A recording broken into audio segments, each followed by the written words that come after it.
Good evening, and welcome to the Tuesday, October 8th Council Budget Study Session. This is the second evening in a row we're doing this. Hopefully everybody got recharged and amped up and is ready to go.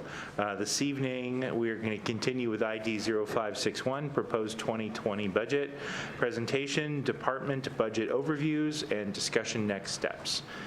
And I will once again ask our City Administrator, Wally Bopkowitz, to kick us off. Council President, members of the council, good evening. We are at part two of the presentation we began last night. Let me thank you, first of all, for the conversation and the discussion last night. I think that's really been very helpful to us. We have spent the better part of the day kind of taking it all in from your comments, and we'll continue to work on questions. We hope that this evening's overview of the department budgets, overview of the non-general fund issues will be helpful to you, but would encourage you to continue to have the conversation, continue to ask the questions, because at the end of the day, we need to have a budget that's balanced. We need to have a budget that you feel comfortable with, that reflects the values and needs of the community. And I think as we are getting down toward the end of the overview presentations, we have one more evening after tonight, then it's really back in your court to provide us the final direction so that we can bring the budget to a conclusion. So again, thank you for your diligence last evening. Encourage you to ask questions again this evening that will help us, I think, support you as you begin your deliberations. So with that, Beth, all yours.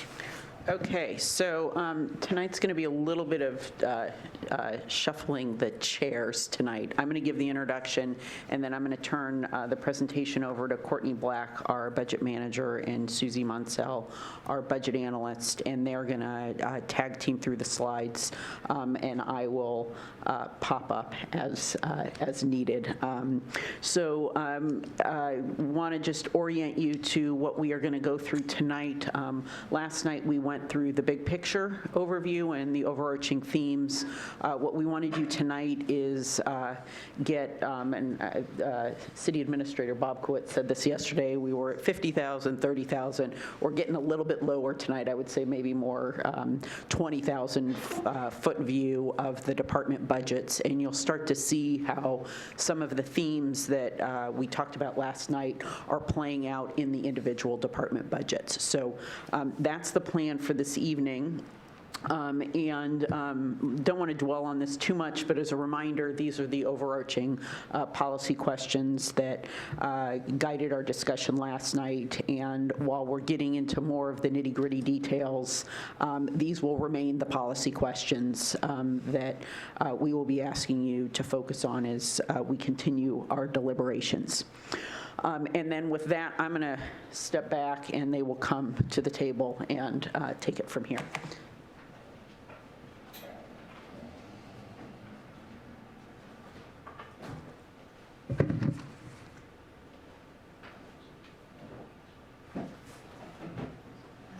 Good evening, Council. Nice to meet you. First time before you. We're going to, as Beth said, go into the department overviews, and it looks like Susie, the first one, is yours. Hello. I'm going to kick us off with the executive department. As Beth mentioned, there will be a little ping-ponging back and forth between us. Mostly, we wanted to keep the departments in the same order as the book in case you wanted to flip along with us, but that unfortunately means we're going to be popping back and forth a little bit. Starting with the executive department, this one will be treated a little bit differently than the others that you'll see tonight, mostly because we separated out the individual pieces of the executive department, so the executive office, legislative, and legal, because they were each so unique. So starting with the actual executive office, from 2019, the executive office budget is down by about $12,733, or approximately about 1% from 2019. The two big highlights that we wanted to include for executive was the addition of the citywide services assessment that Beth mentioned last night, along with the TBD ballot measure community engagement. There's also a slight increase to the TBD ballot measure election costs themselves, but that will be over in other government services. Moving to legislative. The legislative office is down from 2019 by $37,826, or approximately 16%.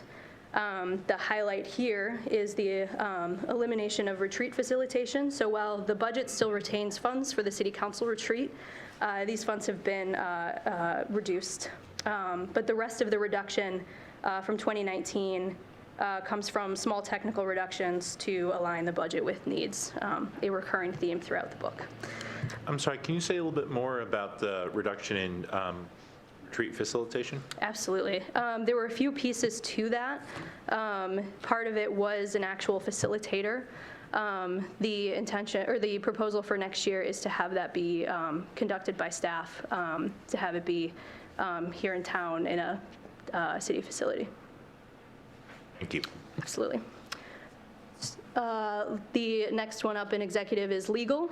Legal services are up for 2020 in this proposed budget by $260,500, or approximately 29% from 2019. This was primarily to better align how we're budgeting for legal services with the actuals that we're seeing each year. So as you can see, there are four main pieces to what makes up the legal budget. The biggest portion there being general legal, which is the Ogden Murphy Wallace contract. Then there's the public defender, criminal prosecution, and a small piece for special projects. Yeah, I'm sorry, the way you described that makes it sound like it was primarily an accounting change? Oh, yeah. So historically, legal services have been under budgeted in the city, so the actuals have come in much higher than what's been budgeted. So we've been increasing it for 2020 to better align with the actuals that we're seeing. How does this budget compare to projected 2019 actuals? It is getting it much more in line with what we're projecting for 2019 actuals. Councilmember Walsh. And I think I've asked this over email as well, but I'd like to get a sense as we grow our legal needs, what our options are if we were to look at bringing this in-house, or how our costs compare to other cities, what this fee might provide us as far as FTEs. Absolutely. Yes, we have that on our list for questions. The last org or section of the executive, or overseen by the executive department, is this other government services. And this is down by $445,057, or approximately 8% from 2019. This is a pretty unique section of the budget, mostly because this is where the citywide shared city services that don't necessarily fit in other departments, specifically for the general fund, tend to fall. So this is where the transfers out to other funds from the general fund come out. The highlights here are there is an increase to the street fund transfer, some savings from professional services projects being completed in 2019, along with the reduction to the transfer to debt service funds that Beth talked about last night. With that, I will pass it over. So starting with the city clerk's office on my end, so the city clerk's office is down by $8,000, which is 1.5%. You can see that the city clerk's office is primarily made up of personnel costs, salaries, and benefits. The IT cost allocation for transfers out, and some required legal publication makes up professional services. So not a lot of room here, and that's why we're seeing, $8,000 out of that. That's done through reductions to training, travel, and equipment, some of those aligning for actual spending needs for the clerk's office. Councilmember Ray. This is a recurring theme, so I just want to make sure I understand this. But when we have a reduction to align budget with the actual needs, do we just true that up straight up to what we project the year-end 19 numbers to be in this category, or is it something else? It's a combination of true up and areas of intentional cut. So it includes both, but there is a lot of true up involved, as was discussed last night, yes. Would it be possible to get that broken out? I mean, I'd like to see, one of the things we're trying to do is to see what we're doing less than last year by intentionality versus what are we just truing up to last year's actuals. It would be really helpful, for me at least, to understand how much is a reduction where we're saying we're going to do less than last year, and how much is just a reduction because we're truing up to what we were projecting this year's actuals to be. Okay. Thanks. I have another question. When you look at that one and also I think it's called the leadership office, so they're vastly salaries and benefits, right? And so people get COLAs, and some folks are eligible for steps.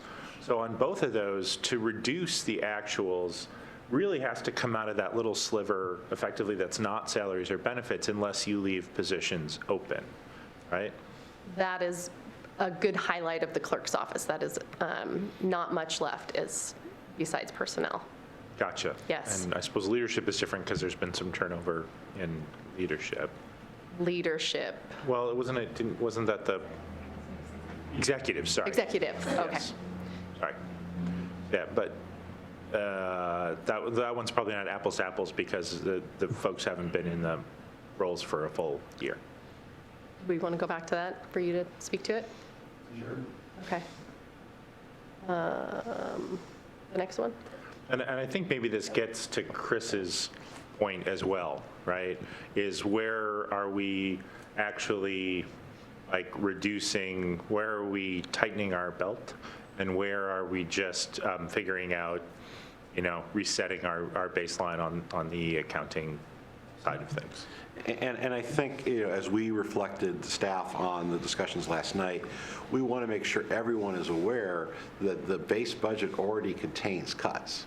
And I think that the request that you made, Councilmember Ray, to give you an easy table that says, here's the true up, here are the cuts, looking, perhaps we should have done a better job really up front, even just telling you what the cuts are. So it's not as if the departments haven't already taken, in some cases, substantial reductions, but it was rolled into what was the base, and then beyond that, still reductions were needed, revenue enhancements. So we will make sure, as we come up with additional answers to questions, that table exists. But that point perhaps wasn't made as clear last night as we would have liked it to be, that there already have been cuts from 19. That will certainly be useful information. Thank you so much. Councilmember Winterstein. I'm going to put a finer point on all of that. And thank you. Actually, you almost eliminated my need to do a question. I do want to go back to the letter that's at the beginning of the budget, and it specifically does identify that where there are reductions are in travel, training, and supplies. And I know there's some positions that are going to be unfunded as well. So from that narrative, that's all I can gain out of this that actually has been reduced, and everything else is a truing up. So that's what the narrative says to me, and if your data per this request affirms that, that'd be great. If it's different, I'd like to know that. Well, and I think that the category of professional services have to be included in that as well. And so perhaps as the letter was drafted, those two words probably should have been added, because I think if you add travel, training, and professional services, that is then the lion's share of adjustments, other than the frozen positions. Is that a fair statement? Yes. Okay. Oh, we look forward to seeing it. They all did the budget. I'm still new here. Yep. Sorry, this is a little weird. You're welcome to join us over here. So we're happy to compile a report, but it's actually the way the data is set, it's actually not as easy as we would like it to be. So, but we will take a stab at pulling something together, but it may not be completely delineated as you're requesting. So I wanted to make that point. Thank you.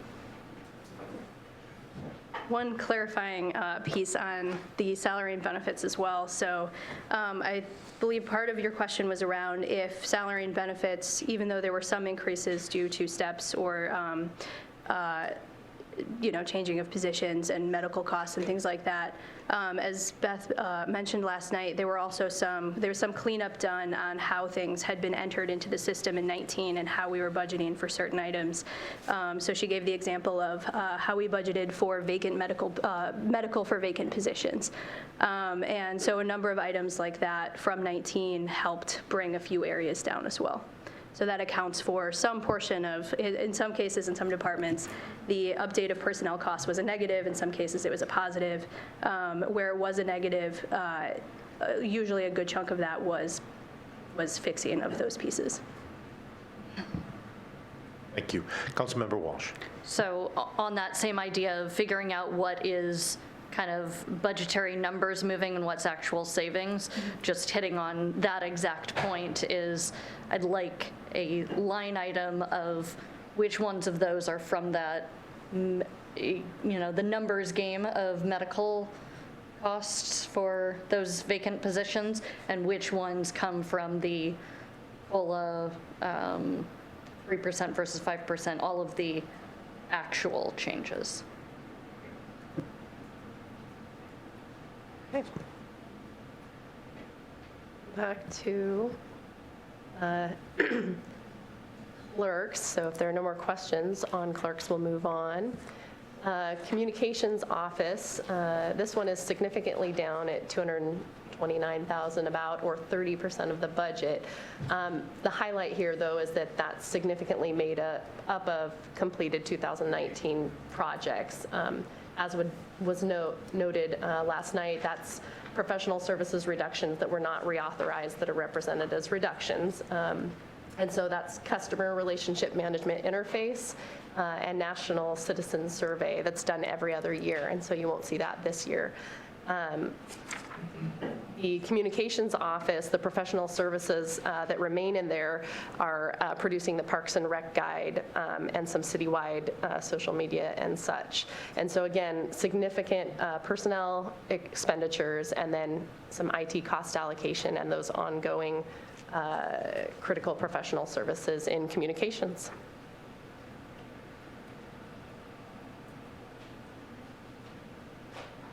Back to me. So Development Services Department is down by $1,126,170, or approximately 15% from 2019. The highlights here, some of which you heard last night, particularly that third one, the freezing of 4 positions within Development Services, a supervising building inspector, a senior engineer, and 2 senior planner positions. Similarly, there were some savings in professional services from projects either completed in 19 or not needing new dollars in 2020. And the other highlight here is a restructuring of the development services and economic development departments, which led to some staff moving over to development services from economic development, which you'll see when we get to economic development as well. We did get, sorry, Councilmember Ray. This really ties into the restructuring of development services and economic development. And my understanding is in the current year's budget, we split the director's salary between those 2 departments. Correct. And under the new 2020 budget, development services will take on the entire director's salary? Development services, correct. So shouldn't there be an associated increase associated with that somewhere in the expenditure line? Yes. So in the, I believe it's in long-range planning. So there was the update of personnel costs. I think it was long-range. Let's see. Yes, the update of personnel costs. So while it did come down, that was also partially because of frozen positions. So it gets wrapped up. Oh, so it netted out? Yep. Got it. Thank you. Mm-hmm. We did get a couple of questions around within development services for permitting the cost recovery target. So permitting does have a cost recovery target of 75%. As it stands for 2020, this proposed budget actually reflects a 94% cost recovery in permitting, primarily due to the freezing of positions. So supervising building inspector and the senior engineer were both out of permitting. And some of that also, that 94% also comes from some of these professional services projects not requiring additional funding in 2020, and no new large projects getting added. Councilmember Walsh. So it sounds like you're saying we're going from 70 or 75% to 94%, mostly because of cost reductions, not because of increases to, say, permit fees or any user fees. Correct. Have we explored any of those portions? Phone a friend. Yes, please. Director Goldberg, you're also welcome to sit up here next to me if you'd like. This is sort of, this is the spot no one wants because you can't see the screen very well, but you know all this information off the top of your head, so you don't need to see the screen. Assuming you can get here. And this is why we need to restructure this room.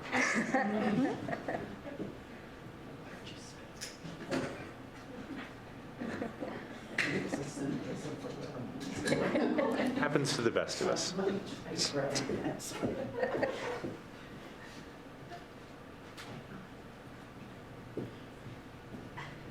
You're welcome to stay in this chair if you like, because we'll probably have other questions for you as well. Dangerous for me to get up today.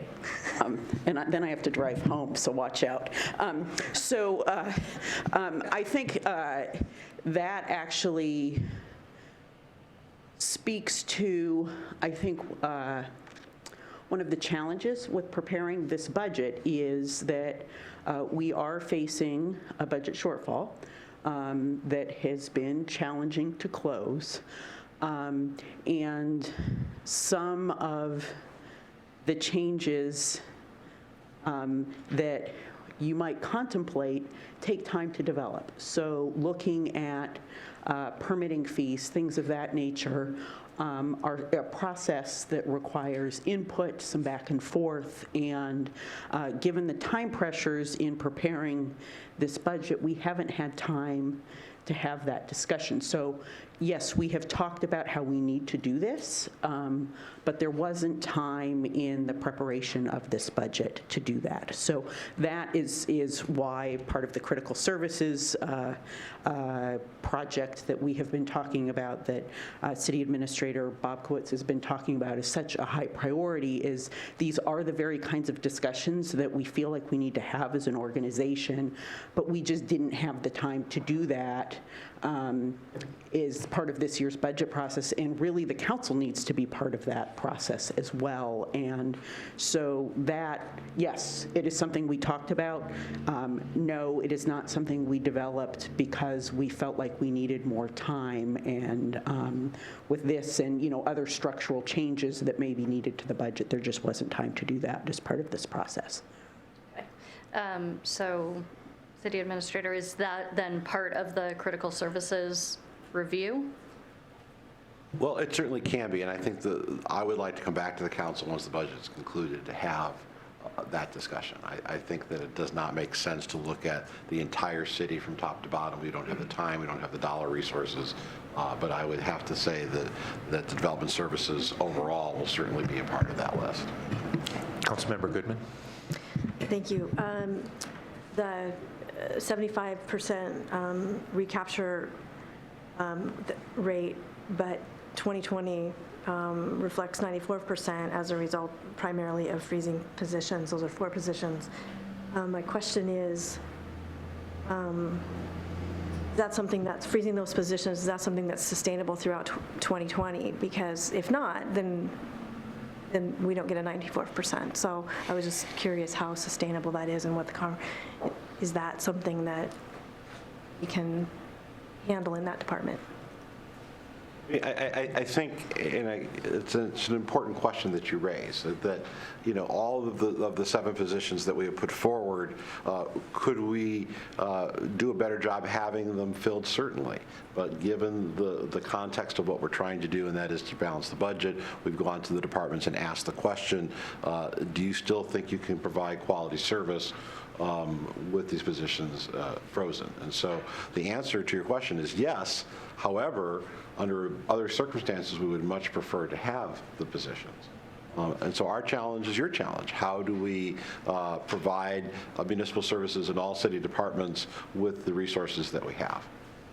That's where this really is all coming. And as we go forward, and as we look, as you say yay or nay to, the entire package, that's going to continue to erode potentially our ability to deliver services if we have to make additional reductions in order to balance the budget.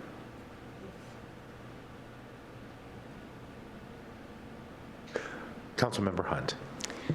I've been looking at some of the work plan items and comparing to last year, and in the future, and I don't expect it for this year, but in the future it would be good to have some indication for a work plan item if it's something that's going to be a phase one of a multi-phase, or if it's actually something that's going to be done, because I am seeing multiple instances where we had this item in our budget for last year, and so if it is a phase, that would just be helpful to know if we're entering into a multi-year process on these, or if this is a work plan item that will be completed in the 1 year. Thanks.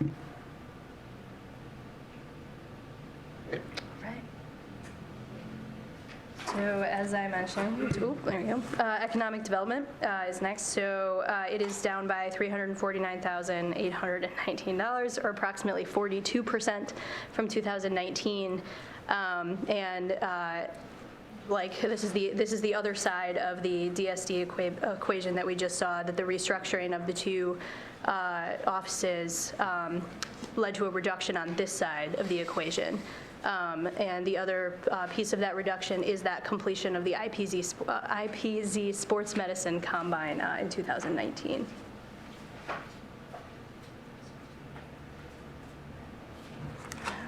Passing it back. The finance budget is up $121,000, or about 6%. That includes some significant work plan items, including professional services to support modernizing the financial management practices, as has been discussed, including technology improvements for our financial software enhancement and implementation. You can see that the finance department has professional services that remain related to that, and some other unavoidable costs related to the state auditor's office performing our audit. Human resources is down $87,000, which is about 9% from 2019. This includes and is due to including reduction to contracted annual personnel policy update. This is something that is done annually with more significant updates every few years, and so this was an area for opportunity for reduction. And then it recognizes a 2019 completion of the professional services anyway related to the classification and compensation study. Councilmember Walsh. Sorry, can we go back to finance? So looking at it, one of the items, there's a relatively large additions to align budget with actual needs of almost 13,000, which includes, says other technical ads are primarily made up of postage costs. We're required to facilitate the city's B&O tax billing process. I'd like to get a sense of what that cost is and what the relative increase is. Yes, that postage cost, the reason this is technical is it wasn't included in the 19 budget, but it's a real cost that the finance department has been absorbing of about $12,000. So we corrected that this year by adding that amount. Okay, this is my first budget, so tell me how something can be absorbed within a budget. So, and this is gonna, I'll answer that by going back to some of the stuff that we talked about yesterday. There have been a number of things in the 2019 budget. We talked about, for example, medical benefit costs for vacant positions that were budgeted higher than what was the actual need. As that gives departments wiggle room to absorb things that they might not otherwise be able to absorb. There is a certain level of, managing to your budget. Is there positions that are turned over? You might hold them vacant a little bit longer to meet some of these needs. But in the case of 2019 in particular, and you're seeing a lot of these reductions offered up, is there were more things that were over budgeted than were under budgeted, which we'd like to get it right so that there's not over and under. And, we're making strides towards doing that this year, but that's the reason why the Finance Department has been able to absorb that. We've also been carrying a number of vacant positions this year that have also led to some savings. As I mentioned last night, as we're truing up the budget lines to better align with actual needs, that's great. It's giving more intentionality in terms of what the city is spending and what the council is saying the priorities are. That's terrific, but it leaves less margin to absorb unexpected costs. And would expect that in 2020, and that's fine. It will just likely mean that we will be coming back to council maybe a little bit more frequently with budget amendments as unexpected needs come up. So that's how we're absorbing it this year, and that's a little bit of a preview of how we're fine-tuning budgets and getting more accuracy in budgets, that unexpected things, and this was not an unexpected thing, this was just an expected thing that was missed. So it sounds like it wasn't technically budgeted in 2018 or 2019, but the actuals, so you can provide the actuals for those years and also how much it's increased. Yeah, and this is, we've spent a lot of time talking about things that were over budgeted, but there have also been some things that were under budgeted, and this is an example of that, and how things, have gotten shifted around as we've been taking the reductions. Some of them are going to help close the deficit, but in this case, there's also an add there that we have to accommodate.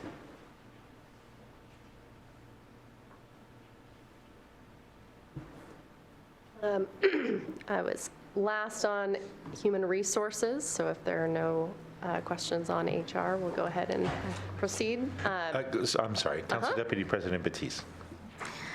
So we just finished up class comp and the employee experience program, and we have the reduction to the, or under the highlights, the completion of those. In terms of the things that we now have going forward with those programs as a result of those, the surveys finishing up, is that all handled internally? Okay.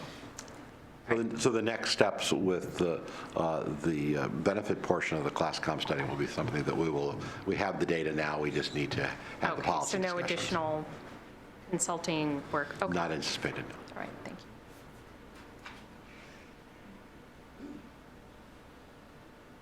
Municipal Court is up around 52,000, or about 4.6%. Highlights for Municipal Court include moving to an electronic and online document management technology system. And in addition to that, court had to absorb some of the minimum wage increased costs, including extending one position to full-time that hadn't been before.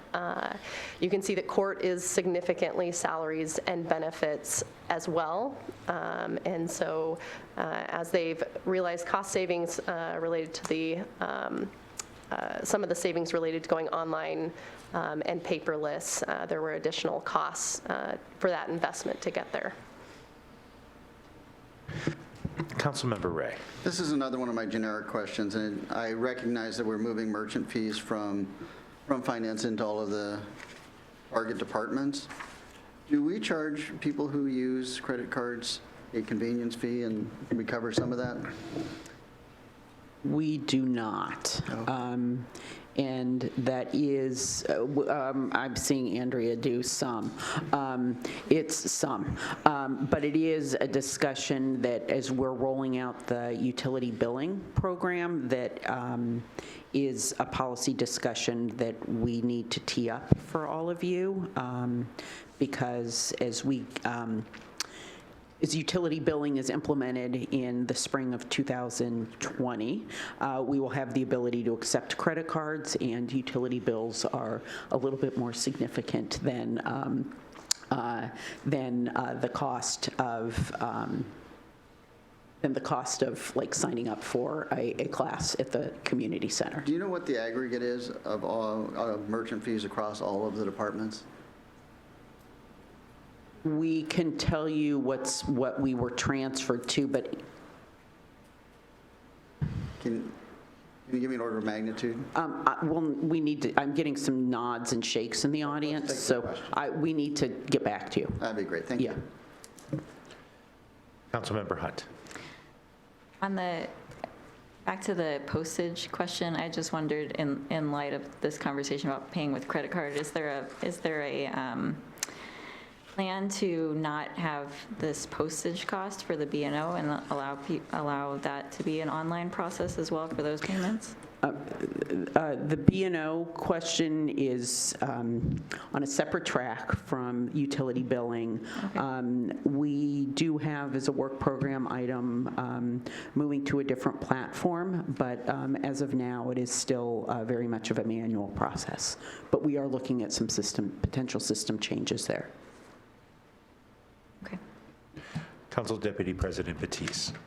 So I just, as we're wrapping up programs in the year and then putting it as a highlight that has now been implemented, then my brain often goes to the training or the projects that are following right after that. And I see for the Municipal Court, it says the court will offset training costs by seeking out scholarships. Can someone explain that a little bit more to me?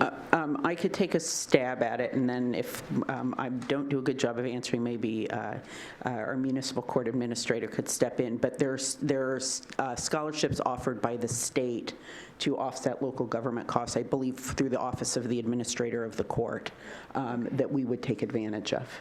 Okay, to handle the training of a lot of new programs. I was just curious about that. Okay, thank you. Okay. Community Services, which is managed through the Office of Sustainability.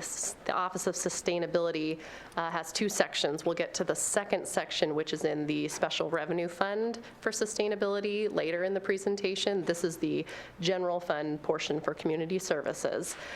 Community Services is down by about $72,000 or 7%. Highlights here are that there is a reduction to the community fund capacity grants, as was discussed last night. Reduction also to contracts for services. This is support to local nonprofits, and the portion of that that's in the community services budget is the Issaquah Alps Trails Club and Friends of Lake Sammamish State Park, and that was a 10% reduction from 2019 for that piece. And you can see the scholarships and grants provided is the significant portion of this budget, much larger even than salaries and benefits.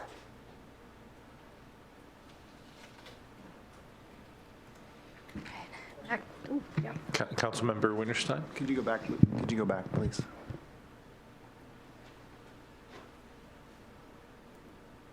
Eliminate one-time funding for completed projects. So it says by the end of 2019, community services, I'm reading from the budget document. Page 64 of the budget. This change, the community strategy development project, and eliminating funding for implementation. So we are doing, okay, so this is eliminating, so it says it right there. We're not going to do any implementation as a result of our healthy community strategy development. Am I reading, that was planned, but there's nothing budgeted. Am I reading that correctly? Head nod.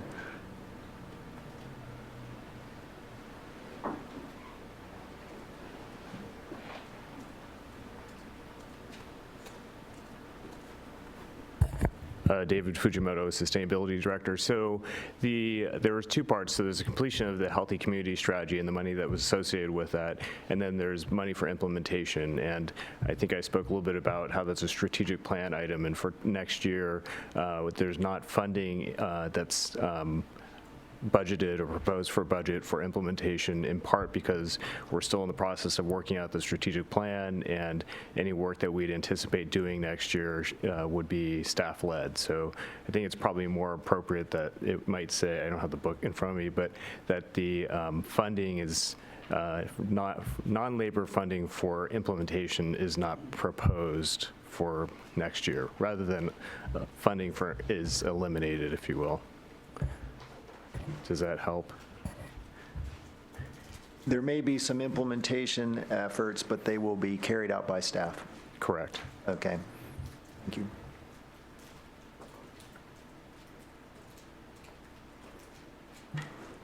Council Deputy President Batiste. So just a question on the reduction to the community fund, going from 104,775 in 2019 to the 35,000 in 2020. So I'm just trying to make sure I'm understanding that correctly. The 35,000 will be evaluated across the organizations that have typically participated, or this is something that is actually being cut from something that we've already talked with them about? I believe I do, but I may phone a friend. So it's a reduction to $35,000. These are the community fund grants in particular. Yeah, a reduction to $35,000, and those $35,000 are associated with specific organizations being awarded specific amounts as a recommendation from the mayor. And we do have those organizations and amounts. So the 2019 groups that were awarded, new submissions were done for 2020. Those submissions were evaluated, and what came out of that as the mayor's recommendation was $35,000. Okay, for just a few groups, maybe we had 10 before, and now there are 3 that are being. Yes, I think there was a slide in yesterday's presentation. Oh yeah, we have the organizations. So in 2019, just flipping back, comparing the number of organizations awarded in 19 to the number of organizations awarded in 20. Found it, okay. So in 2019, about 105,000 was awarded to 8 organizations. The proposal for 2020 is 4 organizations getting awarded the $35,000. Okay, and can we get a breakdown of that information? Absolutely. Okay, great, thanks. Councilmember Winterstein. Oh, sorry, Tolan. I have a question. Nope. Oh, Councilmember Ray. So I am struck that in the Office of Sustainability, the largest budget item isn't salaries and benefits, but is scholarships and grants provided. Do we have a description of what that is and how that all that money gets distributed? And to whom? And how? We could add that to the things we collect the detail and provide to you. Yes. Yeah, that would, I mean, it's just very unusual to see a department where the largest line is in salary and benefits.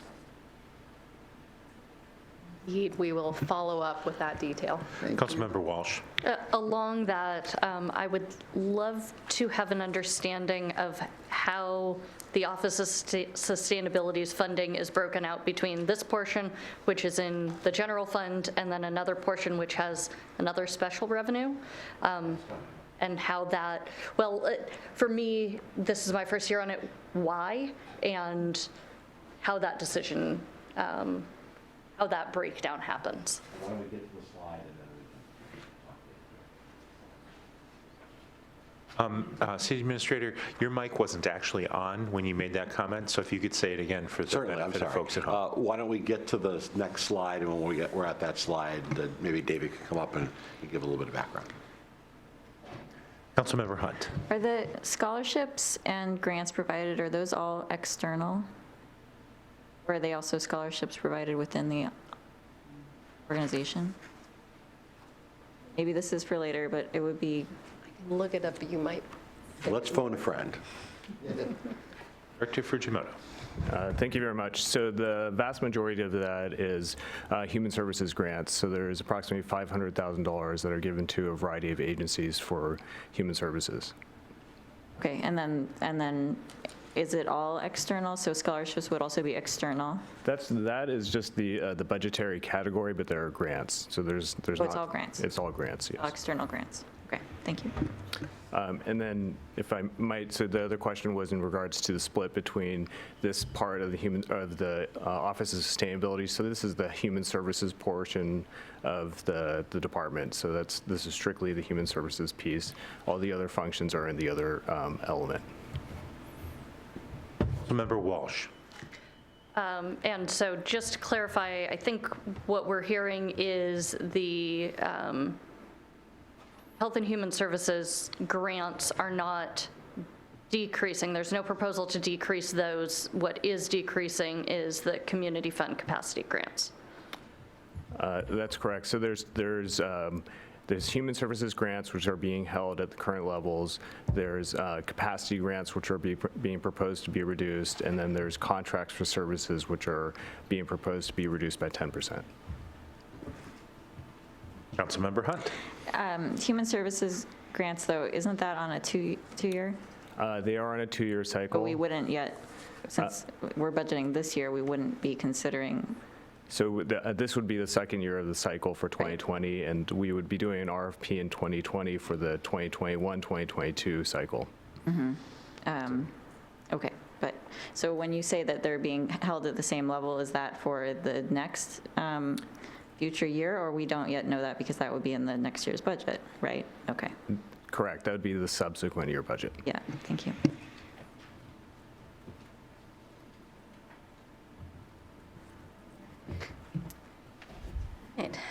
Parks and Recreation.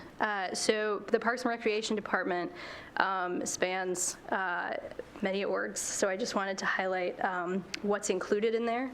So this includes Parks Administration, the Community Center Athletics, Aquatics, the Senior Center, Park Operations Maintenance, Special Event Facilities, and City Facilities as well.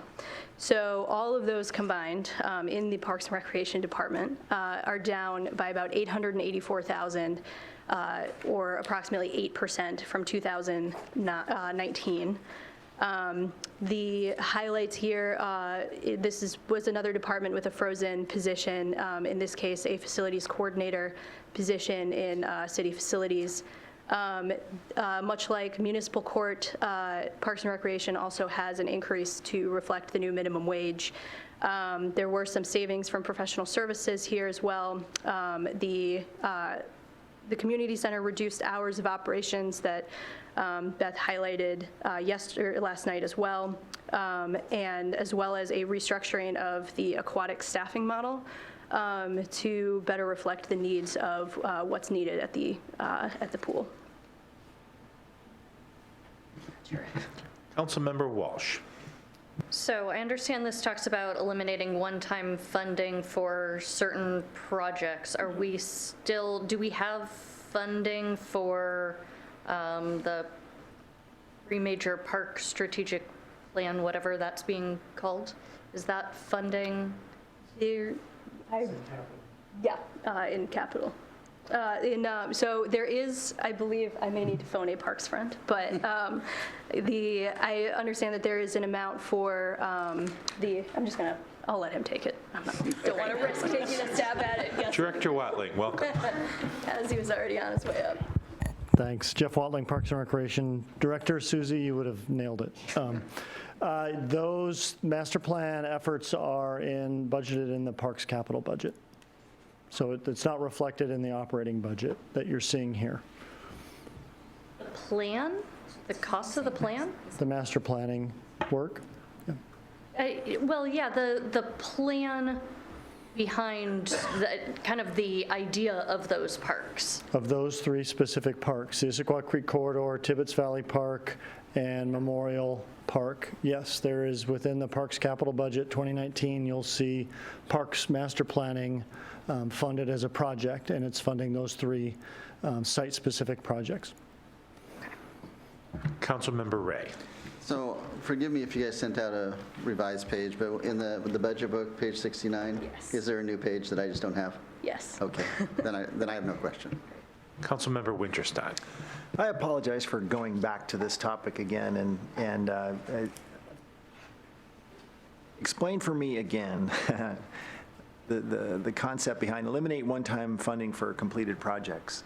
In this particular case for parks, it's $410,000. Now, that is not already appropriated dollars for 2019, or you're nodding your head, they are. So the budget request for 2019 in all of these cases actually included dollars which we thought we wouldn't spend until 2020?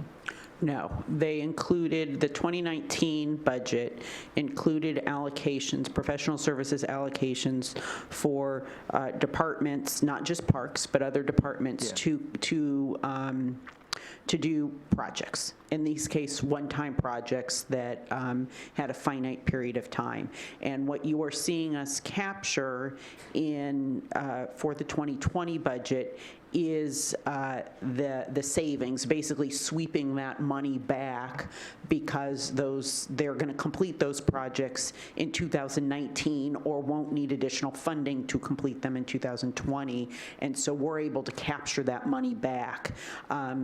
In a healthier budget environment, we might reallocate those dollars for additional projects that the council was interested in pursuing. But given our or that the mayor recommended us pursuing, but given our financial challenges, we're taking those dollar amounts that are actually budgeted in 2019 and are being spent in 2019 to complete these projects and saying, okay, now that those projects are completed, we're going to pull that money back. And since this is in the general fund, these are all, they're not capital projects, these are all general fund funded. Correct. So we really over budgeted quite a bit. No, we didn't over budget because they were needs and there were projects being done in 2019. If we left it in for 2020, we would be over budgeting. But we're saying we're done, we don't need the money, here, have it back. Let's use it for something, well, not even using it for something else. We're using it to close the budget gap. Yeah, okay, what I was trying to say, I guess maybe you got one number somewhere, but every single one of these pages has that line in there, eliminate one-time funding for completed projects. This is a big one, $410,000. If I just leaf through the document and add all those up, that's going to be a significant number. And that's what I meant by, in aggregate, we over budgeted those projects by this much. No. No. So that's... So maybe put a different way. Most of what you see in the general fund is ongoing expenses. So we have so many police officers this year, we have so many, the same number next year, we have to pay them. Mixed into the 2019 budget are a number of one-time projects. So we've used ongoing dollars to fund those one-time projects. They're commingled, though, with all of our ongoing expenses. So as Beth has said, as part of the balancing, we have not rebudgeted those one-time projects because those projects are done, despite the fact that we had used ongoing revenue in 19. I mean, it may be easier for future years and something we can talk about as we work on the 21 budget. Maybe we should put all of those projects citywide either in a non-operational department or in some other bucket so that it's clearer, because it's easy to be confused with this because it's commingled with these ongoing expenses. But the money was budgeted one time for one-time projects to be done within 1 year. Now that that's been done, those ongoing dollars which were spent are available for other ongoing services. That help at all? I'm going to listen to the tape. Okay. And we can talk some more. Councilmember Goodman. So I might muddy it a little bit, but my understanding, I'm listening to the conversation, we have had conversation before about the budgets in each department sort of being, having it be proposed for the next year what it had been in the past. So if a department had, I'm just going to use, it's not real, $100,000, then, and we spent it, that department spent it, then next year, they're going to get $100,000. And then the following year, they're going to get $100,000. So it sounds to me like this is, we're not just going to automatically allocate $100,000, budget $100,000. We're going to budget less than that because we have a completed project and we're also trying to save some money. Yes, and frankly, in my view, that should be part of any budget process where you're looking at, and we don't do a true zero-based budgeting, and I'm not promoting that we do zero-based budgeting because, anyway. But each year you should be looking at what was budgeted for 2019 and what has changed for your needs for the following year. Some things will go up, some things will go down. In the case, in a time when you're facing a budget shortfall, as is the case now, you're capturing those items that are no longer needed and using that to help balance the budget. So that's what's going on here. In a year where we weren't looking at a budget shortfall, you frankly still want to go through that kind of exercise, and maybe you leave those dollars, in this case, in parks to do something else. Maybe you say, in this given year, transportation's a higher priority, or public safety is a higher priority, and we want to take, now that you've completed that particular project, we want to shift that money to another functional unit. So that should be part of the discussion year after year. In this case, you're seeing it because we're capturing it as savings to help balance the budget. Right, and I think we have not done that exercise before since I've been on the council. Thanks. Councilmember Ray.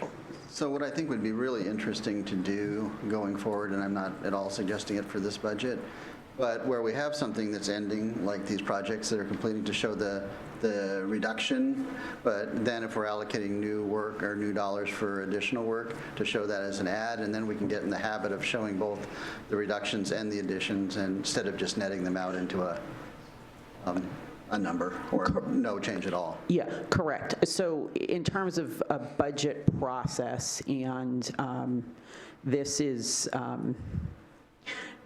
part of the continuum of improvements. What you would typically do, or what I have typically done in the past in other environments, is you designate pretty clearly those one-time allocations at the outset, and you have a record of it. Not necessarily as part of a separate fund, but you know at the outset what the one-times are, and you've got clear documentation of that, and it allows you to more easily capture those and then have that discussion of, is that, we thought it was one time, is it continuing, could it be reallocated somewhere else? One of the challenges with this year's budget process, and there are many, the list is long, is that we, walking into this, we did not, that was not documented very well. So that was being captured as part of the collaboration that was going on between finance and the departments, and there was a lot more collaboration this year between finance and the departments to build these budgets, and that was one of the things that the departments helped highlight of, we got this money as a one-time basis, and allowed us to recapture it. So this may not have played out as artfully as, I think you are all asking, we are all hoping to do in the long run, but, I think this discussion has been good because it is highlighting the ebbs and flows. There are ongoing costs, there are one-time costs, and we need to be doing a better job with how we set up our structure to allow us to clearly understand what those one-time allocations are. Let's use this year's budget as an example. The critical services project, that is a one-time project. Will we be done with it at the end of 2020? Maybe, maybe not. But there will need to be a deliberate discussion, both within the administration and then with the council, of like, okay, for 2021, are we continuing that $250,000? Has the project, maybe as City Administrator Bobkowitz pointed out, we might prioritize certain parts of the government to look at next year, and the council may say, we want you to do more in 2022. Okay, reauthorize that, but that needs to be part of a very deliberate discussion that is going on within the administration, and then as the administration is presenting the budget to all of you, it's getting at greater transparency. Councilmember Winterstein. Thanks for your patience with me. I went back and watched the tape. And if instead of it saying eliminate one-time funding for completed projects, if that was titled value of projects completed, would that be accurate? It could be. I mean, it's the value of them, but then we're also, in this case, we're capturing the savings. And Right, but it's rather than, you see, the way I was reading this, because you're calling it a reduction, what do we reduce? Well, we had an existing budget, and we're giving this, we didn't use this portion of it. No, that's not what this is really saying. This is saying we had a budget, and we did some one-time projects, and this happens to be the value of those, and we're not just assuming it's going to be in the next year's budget. Yeah, and maybe let me step back and try this out. So when we're building the next year's budget, and this happens in jurisdictions across the country, is you're taking the current year's budget, and that's the base. That's the starting point. And then you're saying, okay, from that starting point, what is needed in the following year? Are there things in this base that you can reduce? In this case, we are saying as these projects are being completed, we can reduce the value of. And in some cases, we're saying, we need an increase for these purposes. But you're always starting from that base. So when we're saying a reduction, it is a reduction to that 2019 base budget that is carried forward as the starting place for 2020. No, yeah, I get it. Thank you. I mean, this is an operational budget. That's not capital. It's funded by just out of the general fund. A lot of those hours up there for salaries and benefits and maybe some of the other expenses are involved with completing these projects. Yes, but I mean, typically there is someone managing the project and managing those consultant dollars. And yes, there is staff time that is also going into those projects. Typically, that's not the only thing staff is working on. Understood, Yeah. but again, until I get another correction, as I keep looking at these, I'm going to read this is the value of one-time projects that was in the 2019 budget that, we don't need that in the budget for, to your point, it's not, we've eliminated it from the base. And that's, you just hit on it. It's the base. And so what we will commit to do for 2021's proposed budget is, I think, describe the base differently. Because you take out these one-time, but you also add things in. So changes to health insurance is added to the base.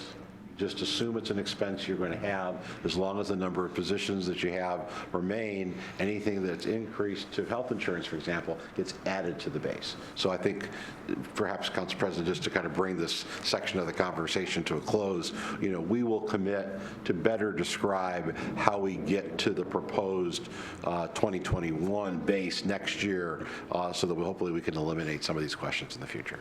But that's exactly, you put your finger on it. It's all about coming to the base. Councilmember Hunt.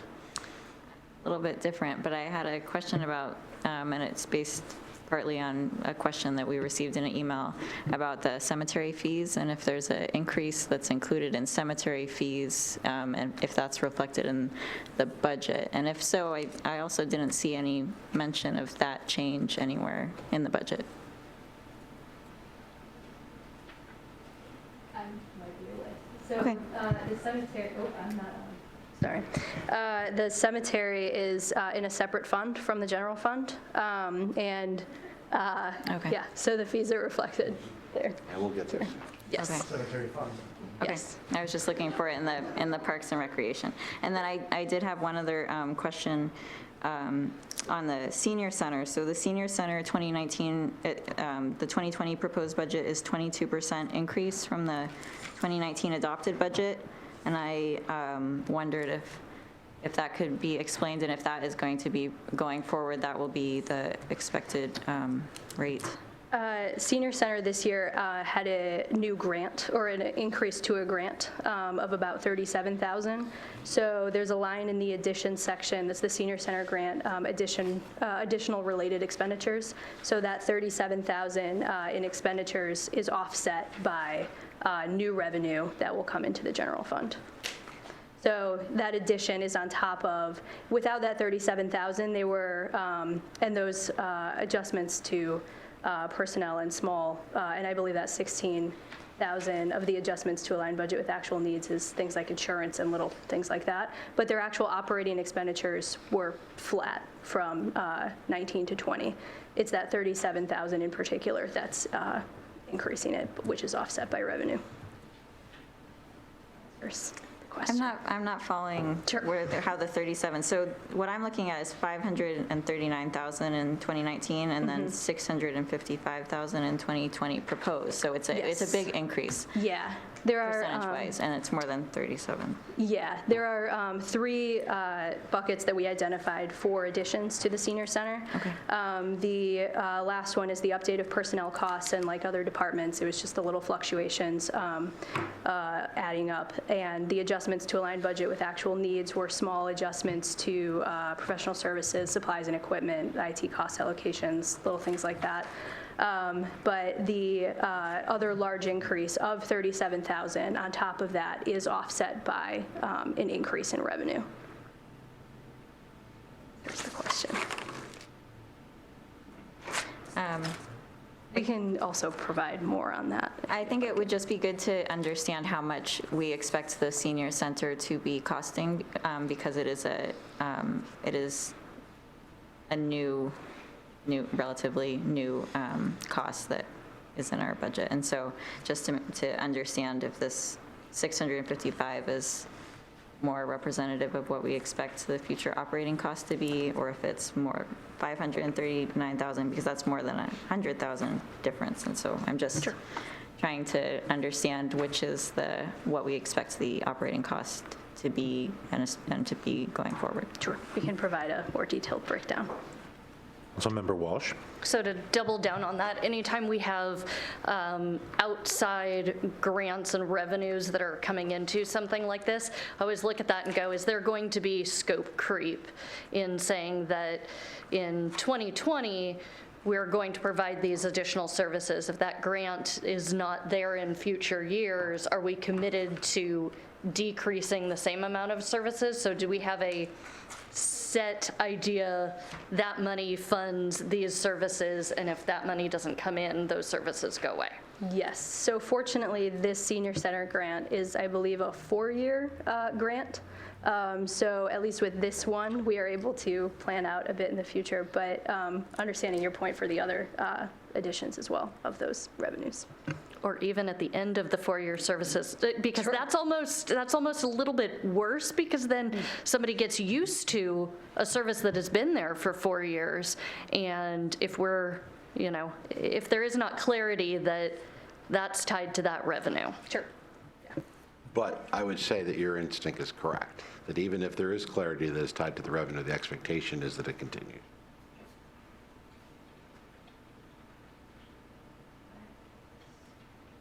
Police.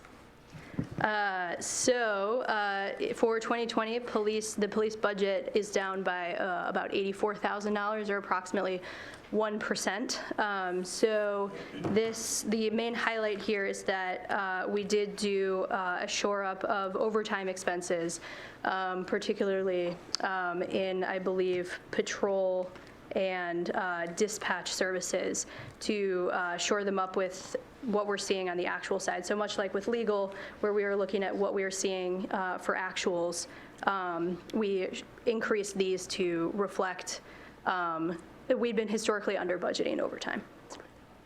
But even though there is an increase for overtime expenses, obviously if police is down, there is a reason behind that. So those overtime increases are offset by reductions, mainly because of the transfer to the fleet fund, which, as Beth mentioned last night, was reduced for the general fund, and we'll get into that a little bit more later tonight, and a few other technical smaller reductions to offset that increase. As you can see, I mean, the vast majority of that donut chart is salary and benefits. So there was not a whole lot of room to make adjustments there.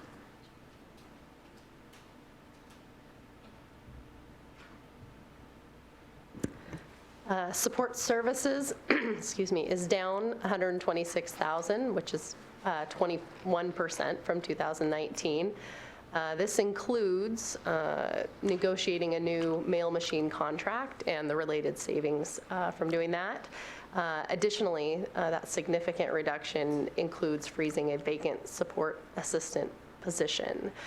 And so you can see significantly salaries and benefits, and then the IT cost allocation is another significant element of this particular budget. Councilmember Walsh. So support services wasn't a department line in the 2019 budget, if I'm remembering correctly.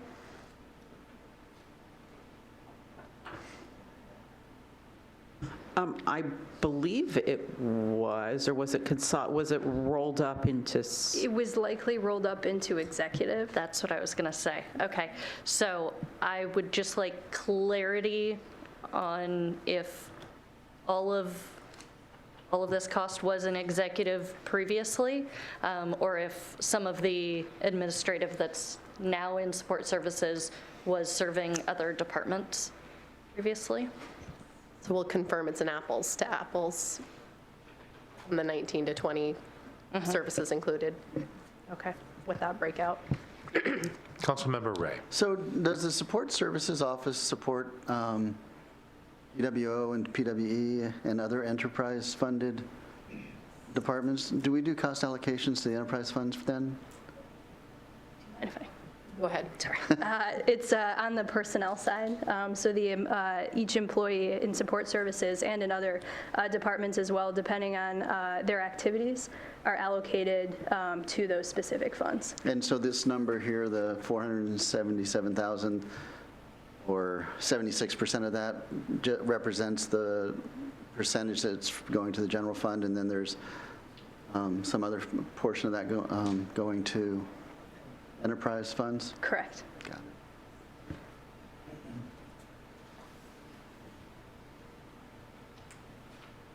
it. Okay.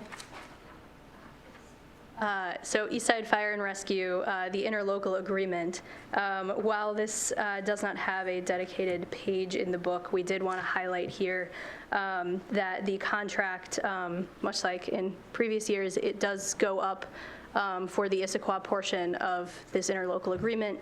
That totaled, it's divided into two pieces. There's a general fund portion and there's a fleet fund portion of that contract. The net difference across both general fund and fleet in the difference of the contract is about $270,000 more than 2019. Councilmember Ray. This is a very generic question. Do we have a sense on other cities that provide their own fire department, how much is spent on fire, say, relative to police?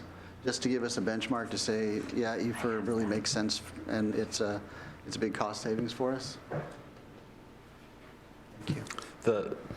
The general rule, I think, and Beth, correct me if I'm wrong, is the police and fire together are usually around 50%.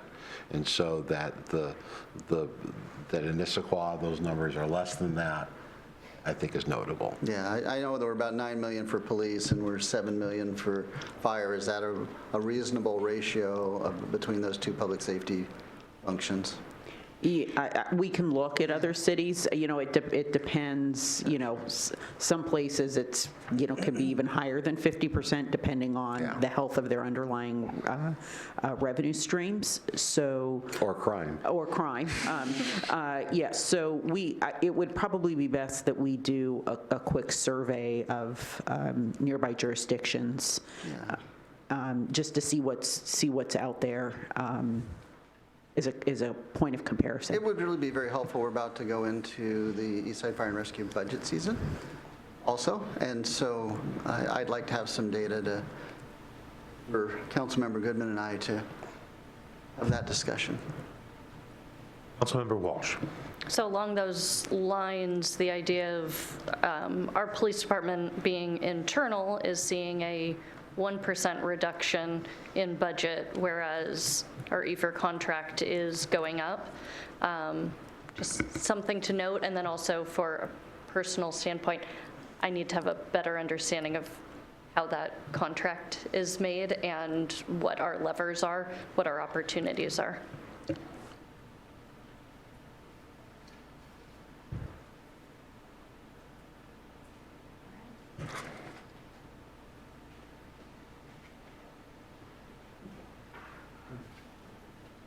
All right. So maybe before we leave, so we're leaving now the operating department. So Council President, I just want to make sure if there are any other generic questions, overall questions, we're not coming back to the operating departments. So this evening. Not tonight. So I just wanted to maybe take a moment if there were any other questions. Otherwise, we'll move on to the special funds. Does anyone have any further questions on operating funds, revenues and expenditures? Councilmember Walsh. So just something that I've also put in an email is just a general understanding of how the IT and other kind of cost allocations in that way break down in 2020 versus 2019, since I think IT we're handling this same way, but what is it, HR and other things we're doing a little bit more cost allocation on, and so getting a clearer understanding, because then what we would love to be able to highlight is look at all of the cost savings that the administration is proposing, but when some of those are just shifting of dollars, makes it harder to point out a clear number on that. Councilmember Winterstein. Yeah, thank you. Not a question, but I wanted to make a comment that once I got the decoder ring and understood what you were doing here, actually, the organization and the way you summarize it and is presented here is far superior than other ways I've seen it before. This is a really good step forward. Thank you. It's a first step. Any other questions or comments before we move on? Nope. All right. All right, special revenue. We're starting the special revenue fund section with the Office of Sustainability. I would first say this is a light touch on a complex fund. So the highlight is sustainability is down 270,000 or approximately 18.5% from 2019. There are a lot of initiatives and programs included in sustainability, and so some of the highlights that are pulled out here, there are only 3, but there's a lot going on, and these include completion of strategic plan development in 19, again, a 19 completion that affects that reduction. Recology solid waste agreement extension and container study will be happening in 2020. That's a new ad, and then discontinuation of the community and urban agriculture program. You can see that professional services makes up a larger part in this budget, where there are a number of programs that include contracted services, though some of them, as noted earlier, have corresponding revenue sources, dedicated revenue sources. And so that takes some unpacking too. As you can see in the budget book, there's a lot of description of the ups and downs in both revenues and expenditures. Councilmember Winterstein. A question about the work plan on this one, and maybe you can get back to me on this. The kind of the rolling project that goes from year to year to year to year to year is the Squawk Tallis Community Connection. It would be good to get an update on that. Yeah, I think 2 years ago, I was telling people later this year, and so it would be good to get an update. We'll coordinate with David and add that to the responses too.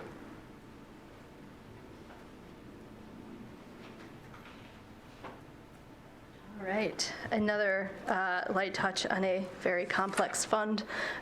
So the street operating fund has 4 expenditure pieces to it. It has an administration arm, engineering, operations and maintenance, as well as emergency management is in the street operating fund. Overall, this fund, the expenditures are reduced by about $879,000, or approximately 17% from 2019. The highlights we have here, the first one is actually on the revenue side, that this was another area of the new cost allocations from the utilities. One of the items that we have cost allocated is the emergency management department. Additionally, there are these savings from professional services that we've seen in a few departments. There are new projects. Those are on the engineering side, the maintenance and repair of Black Nugget Road retaining wall and the bridge load rating calculations. These we identified as projects that could be offset, their project cost offset by REIT dollars. So the street operating fund gets the majority of their revenues from the general fund. Of the about 4.2 million of their expenditures, about 2.4 million comes from the general fund. Another 1 million comes from REIT. So this would be, these 2 projects would be an additional amount on top of that 1 million that already goes to the street fund. There's also, in order to alleviate some of the burden on the general fund, transfer to the street fund, there are some reductions to the PWO repairs and maintenance, but the department will still very much prioritize the most critical needs in that regard. Councilmember Goodman. Can we go back one slide? Yes. Sorry. I quickly scanned the materials to see if I found the answer, so I didn't have to ask, and I didn't quickly see it. Can I just get a couple of sentences on what comprises professional services, the 30%? So what do we spend professional services on?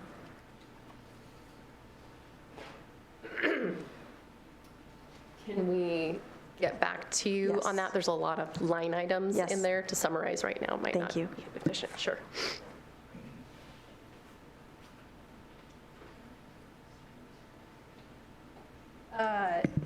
To rhyme with street, we go to REIT. So the REIT fund, we are forecasting, we're showing the comparison here of what we are forecasting for revenues between 2019 and 2020. So as council may recall from the CIP discussion, we are forecasting about 3.5 million in REIT revenues for 2020. And as council may also recall from the CIP discussion, we made a strong effort to try to only allocate out expenditures for those new revenues that we're anticipating for 2020. So we do come slightly over at about 70 or about 80,000 over what we are anticipating for revenues, but there is we are comfortable relying on fund balance for that difference. Councilmember Walsh. So again, new to this, so I'll ask the stupid questions. REIT is from real estate sales. And so are we assuming the revenue is down from that because we're seeing fewer sales or because sales values are down? Yes, yes, and yes. I'm going to go back to 2018 before explaining 2019, because that's part of the story. So for 2018, we had somewhere in the mid $3 million range budgeted, and we did much better than we had budgeted in 2019. We topped $4 million. The 2019 budget, as you see up there, projected an increase to just over $4 million. What we are seeing in actual REIT collections for this year is fewer overall transaction sales and lower overall value. So we are seeing revenues coming in for 2019 at a pace that means we're not going to collect that $4 million for 2019. We're going to come in more at that 3.5 range. Not worried about it from a fund perspective, however, because 2018 did so much better. I think we ended the year about 1.2 million higher than what was budgeted. So it's going to net out. But it does speak to, I think, what we're all seeing in the media about the real estate market here is that real estate sales are slowing and there's been some softening in the value, and we're definitely seeing that in the REIT revenues that are coming in this year. And so we've projected a lower amount for 2020. And as I've said before, this is a volatile revenue source, and it is difficult to project. But we believe there's a need for some being conservative at this point. One of the things that helped 2018 do so well, and this could swing it wildly one way or another, if there is a large property that sells that's typically like an apartment or a commercial property, REIT goes up. So every time you see a big skyscraper in downtown Seattle sell, think REIT dollars. So I mean that's a larger scale than what we've got here, but that also contributes to the underlying volatility of REIT as a revenue source. That said, this fund has a healthy fund balance, about $3 million. I think actually close to $4 million. So we are positioned by taking a more conservative approach to the revenue forecast, but also with that fund balance that if there is a tightening in the real estate market, that we have an ability to respond. So if the 2019 actuals are going to be closer to the 3.5, do we think budgeting 3.5 revenue in 2020 how conservative is that? It's like predicting when there's going to be a recession. It's very difficult to do. Yes. So made a decision to ratchet it back to historical levels, but we know we've got that fund balance, and I'm watching those revenues that come in every month to be like, okay, if we've got a problem, we'll need to reevaluate the. Most of this money, not all, most of this is being used to support one-time capital projects. So, and the reason for doing that is because if there is a contraction, you have some opportunities, you're not obligating it to ongoing costs and then have yourself a problem. That said, about $1 million of this is supporting ongoing street operations, and that is. That's a slightly risky proposition. So I would at this point watch the revenues, and we've got the reserves, and if we're seeing a significant change, we will obviously be alerting all of you to that. Okay, and so my ask for the city administration would be, what is if there was a ranking of all of our expenses in this area, what things would be on the cutting block if it looks like that revenue is softening, just so that we can have a sense of what that would be? I think that the Beth hit on it, that it's the capital expenditures are the ones that would be the flexible ones. The operations, the street maintenance operations is the least flexible. Mm-hmm. Councilmember Winterstein? Yeah, I'll make a comment about that before I get to my question, because this is not a fund where we have a policy that says we want to balance our inflows and our outflows. This is one, and even if there is a softening, it is somewhat based, we do have a balance, and it's for that purpose. And the street operating, or whatever you called it earlier, is not a debt obligation too. So it's not, we're doing some operational work with it, but it's not a debt obligation. I mean, so that's, all those are important in my mind. Yeah, it is. I mean, where it gets tricky is that it is supporting, the pavement management. That's what I meant. Yeah, and that, that's an important need in the city. So, in terms of raking, that would be the number one. So that would be what we would protect, and then would be looking at the capital projects to scale back. And since we were just talking about like a transportation, I'm going to ask you to go back to the street operating fund real quick. And I'm looking at the budget document. And the beginning, the baseline for that fund, or at least the 2019 adopted revenues, is $3.879 million.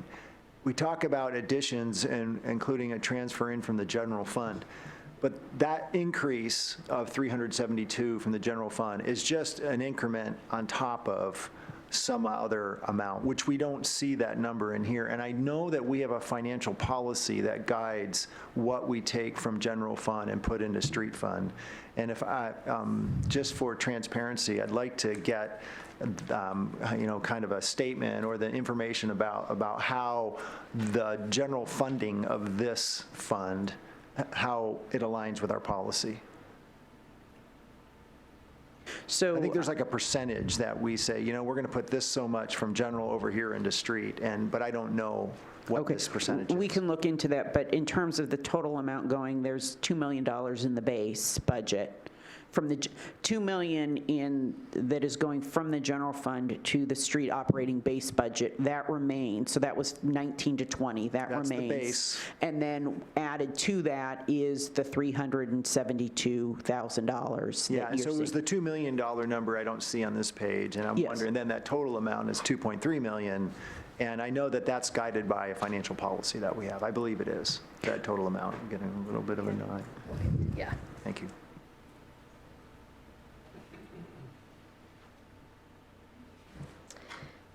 Closing out REIT, we did list a few examples of the items that are funded or proposed to be funded by REIT dollars in 2020. A few of these we've discussed already, particularly that $1 million to the street operating fund. That is a typo. The bridge load rating calculations is 30,000, not 430,000. So the total coming from REIT to the street operating fund is $1,100,000. So the projects outlined here in blue, as I mentioned, we made an effort in order to address the funding gap in the general fund. We did try to identify items that were supported by general fund dollars that could be offset by REIT dollars. So these items here in the blue are the projects that we have identified since the CIP that could be put onto REIT. And these are on the operating side, not the capital side. So those up at the top, the Black Nugget Road, bridge load rating calculations and bridge inspections are out of street. The three down at the bottom in the blue are in the IT fund. The pavement management program we've talked about, and the Munis reimplementation. And as a clarifying point on that number for Munis, the other number you've seen for that is about $1 million. So that number just reflects the REIT portion that would be funded by it. The others are on a split across the utilities.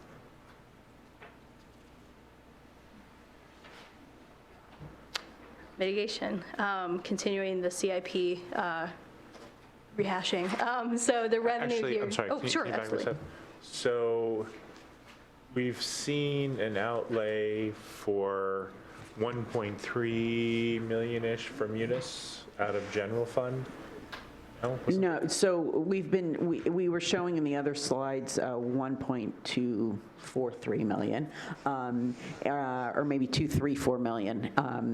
And 200,000 is operating dollars in the finance department general fund supported, and the remaining just over 1 million is for the actual re-implementation of Munis, and that is covered through a combination of REIT dollars, which are described on this slide here, and then the remaining portion is cost allocated out to the utilities because the financial management system is being utilized by all parts of the government.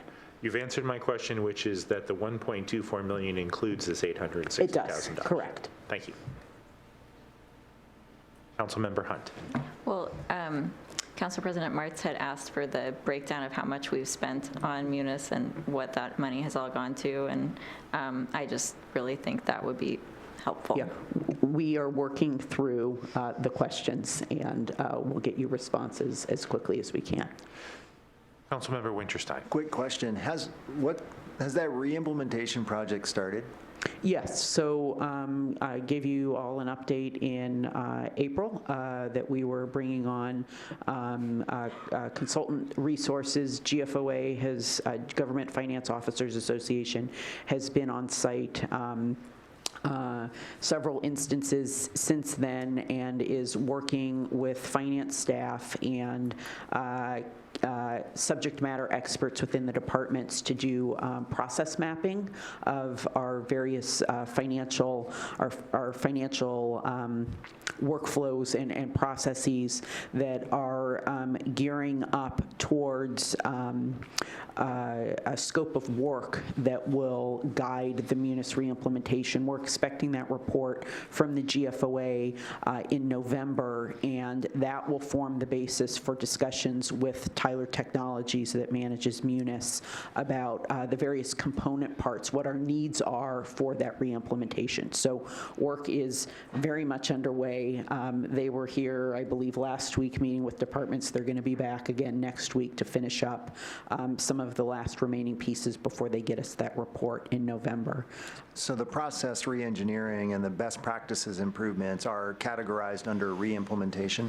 The policy and best practices is actually part of the GFOA scope of work. So they're approaching this from a multi-pronged effort. They're helping us do the process mapping, but also part of their contract is to help us refine our policies and procedures so that there is consistency throughout the organization. So they've also started that piece of the work, and that is part of the deliverables that they will be providing as part of that contract. That's existing 2019 dollars. That's not a new ask for 2020. Right, and then what we're calling re-implementation is truly the re-implementation of the system effort. Correct. So it's not that, it's a separate statement of work, so to speak, than what you just correct. described. With this is the foundation that is leading us to those answers. All right, thank you.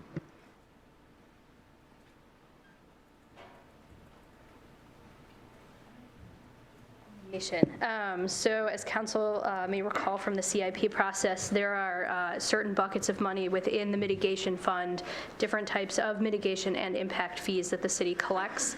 Those dollars are restricted for certain purposes depending on what they're collected for. So examples being traffic mitigation, police, parks, fire, et cetera. So these revenues and expenditure numbers reflect the total for all of those impact and mitigation fees from 19 to 20 for revenue and expenditure. So as this shows, we're forecasting a reduction of about $667,000 on the revenue side, but an increase of about $3.3 million. And part of collecting mitigation and impact fees and using that revenue is intended to be collected over time and then spent on, particularly on the traffic side, larger projects. But you'll see in a moment, especially on the fire side for next year as well. You have another slide on, okay, then I'll wait. All right. So a few examples of projects that are going to be, that are in the proposed budget for utilizing these mitigation revenues are the Valley Trail and Creekside acquisitions, land acquisition, which is utilizing parks mitigation money, the temporary fire station pulling on fire mitigation money, and that Three Trails Crossing utilizing bike and pedestrian mitigation funds. Councilmember Hunt. During the CIP, we had a discussion around some of the funds that were going to be expiring and what could and couldn't be used for those. And so I think even though it's not, even for those funds that are in these mitigation revenues that aren't going to be directly used this year, it would be, I think, helpful just to keep that on our mind. And I think budgeting is a good time to do that. So if we could just get that timetable so we know how much is being budgeted and when that is expiring as part of this process, that would be helpful. Thanks. Councilmember Walsh. So on that, didn't we have 4 million some that needed to be spent on general government? That, I believe, is expiring in 2023. And Okay. so, yes, so we've got a little bit of time. And as was discussed during the CIP, I don't think the council was ready to commit those dollars. So, but we do have a little bit of time for those discussions. Okay. And then it does look, when looking at the budget book, that there is quite a bit of a difference in revenue for each of these different mitigation funds. Is that because of, property creation slowdown, or is it because of the mitigation fund adjustments that we just adopted? The revenues are dictated by development activity and development Yeah. agreements. The expenditures are dictated by the projects that we are putting forward as part of the budget. So I would understand that like traffic revenue, the traffic mitigation fund revenue is showing a $1 million decrease, which is likely because of fewer developments happening, whereas fire is showing a $223,000 increase. Is that because of the impact and mitigation fee adjustments that we made? Yeah, and we can unpack that for you. Why don't we Okay. do that outside of this? Okay. Yeah, okay.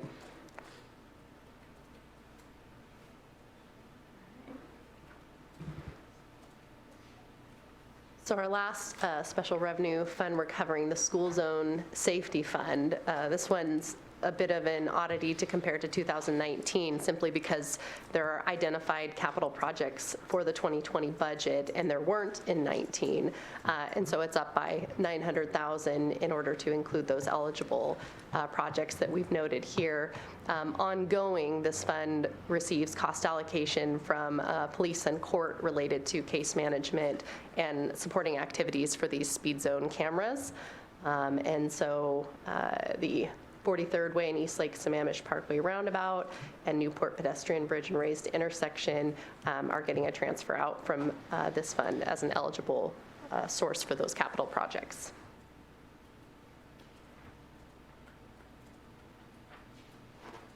So transition, Before we move on, so there was a question earlier about the cemetery fund, which is one of these special funds.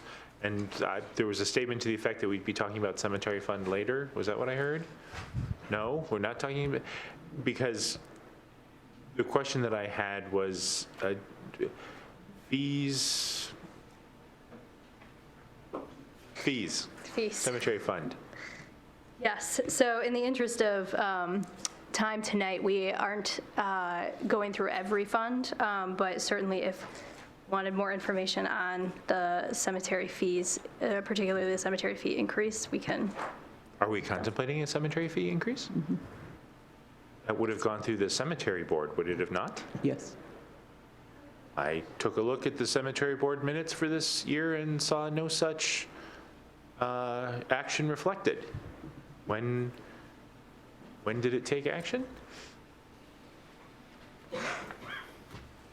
Hey, good evening. Jeff Watling, Parks and Recreation Director again. Cemetery Board has reviewed fee increases a couple of times. Just at their recent meeting here in October, they recommended the appropriation or the allocation of the proposed fees that I attached in a staff report memo that was provided to you last Friday. Okay. So the last time the subject of cemetery fees came up to council in leadership, it was that it had been considered and decided not to do anything with cemeteries. It was a while ago. But let me just share with you just an inkling of where I'm at on this particular issue. Great. I'm sure we'll talk about this later.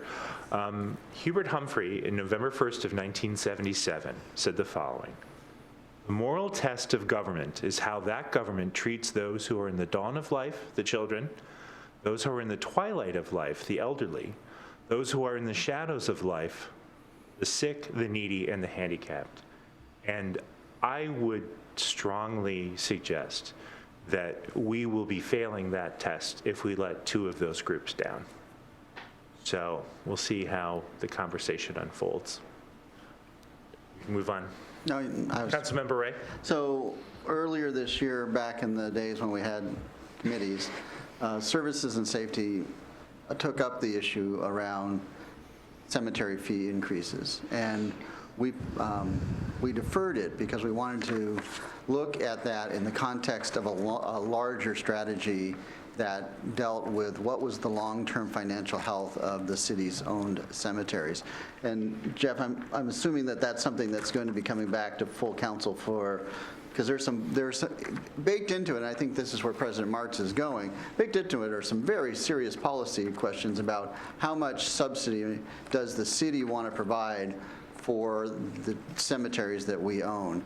And then once we make that policy decision about our level of subsidy, then we can have I believe, a meaningful discussion on rates that will sustain those properties in perpetuity given our intended subsidy level. So Jeff, am I correct? We're coming back sometime soon with something? Yes, absolutely. What is before you in the proposed 2020 budget, and thank you, Council President, that was very well said and would agree. And this was a very delicate topic that we have pursued and been discussing with the Cemetery Board throughout the year. I will point to you the staff report, the memo that was provided to you last Friday. Certainly have a look at that. There's a multiple page narrative and an overview of the approach that we took in considering cemetery fees. There's also some tables of some cemetery fee comparisons that we did regionally in coming up with the proposed fee increases. But maybe after review of that, would be happy to come back and discuss that in a little more detail.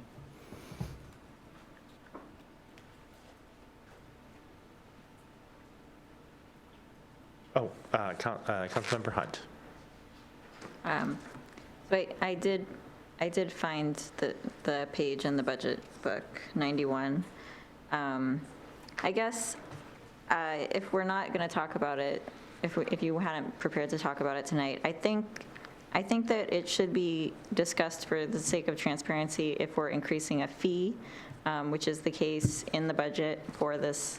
So I understand that there are a lot of funds, but at the same time, we are increasing a lot of fees, and this is one of them. And so for the sake of transparency, I would like to make that clear. And then at some point, I would just like to explain the amount and the policy. So can I maybe take a stab at that? So we will be transmitting to council for the October 21st council meeting an agenda bill and ordinance that would have the proposed cemetery fee changes.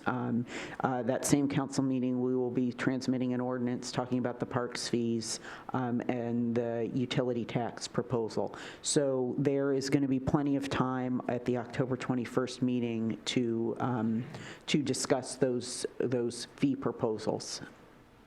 And then, of course, council will have an opportunity to weigh in because you will be asked, to approve or amend the proposed ordinance. Okay, I appreciate that because I think I think for me, it would be helpful to see all these fees together so we get a perspective on how this might affect the community. Correct. And so this is the overview. As we, get closer to ground level, you will have those vehicles to discuss them.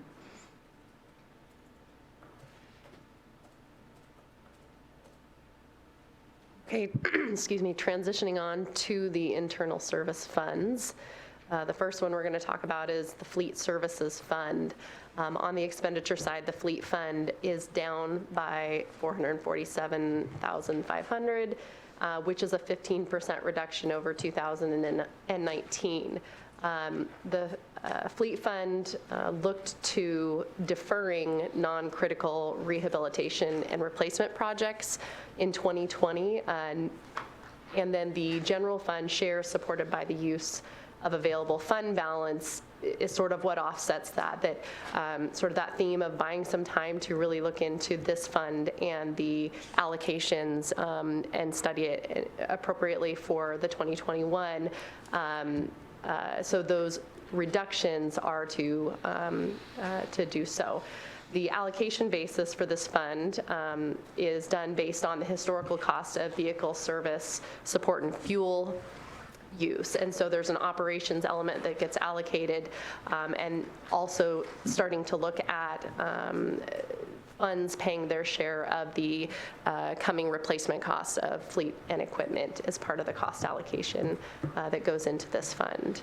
As noted on the East Side Fire and Rescue slide, there's a portion of an equipment charge from EFR that is charged to the city that rather than the general fund, it goes to the fleet fund as it's related to equipment purchases for EFR.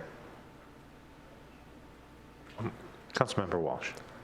So I think this is an important one to highlight, and I don't know if we're looking at kind of the overall cost savings that the administration has generated in this budget.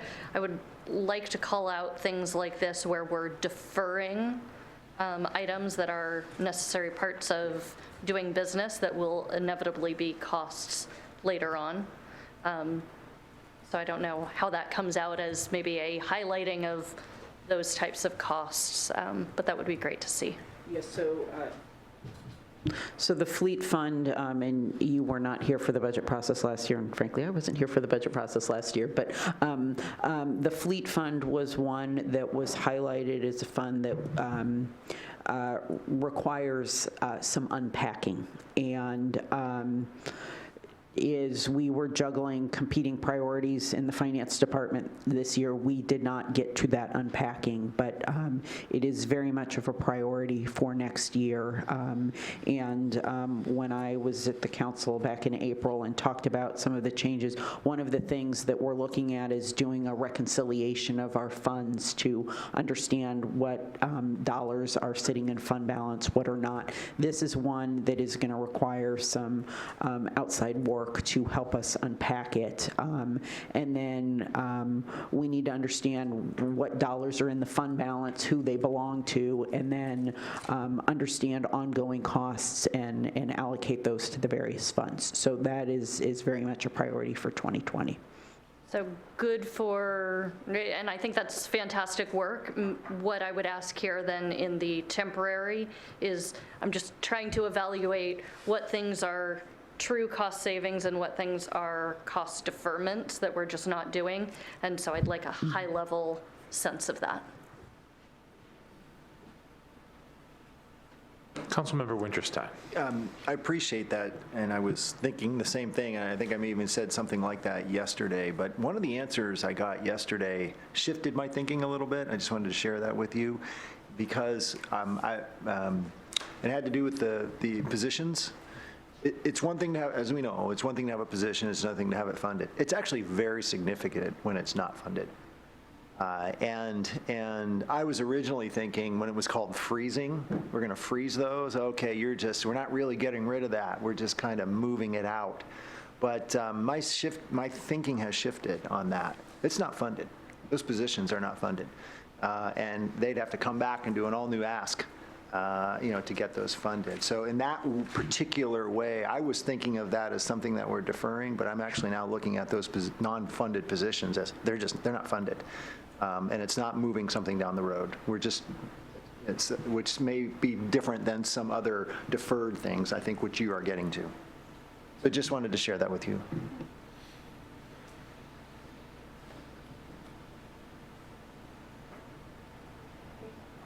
All right. The Information Technology Fund. So it is, the IT fund is in this proposed budget down by about $259,000 or approximately 7% from 2019. That is across the entire fund.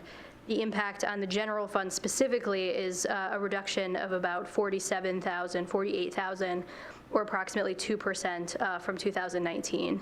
And that's 2% of just the general fund amounts from 19 to 20.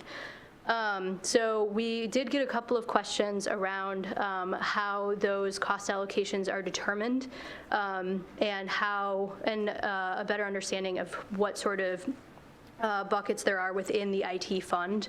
There are, as shown in the chart, there are some large categories. The personnel costs get allocated, IT personnel costs get allocated across the city.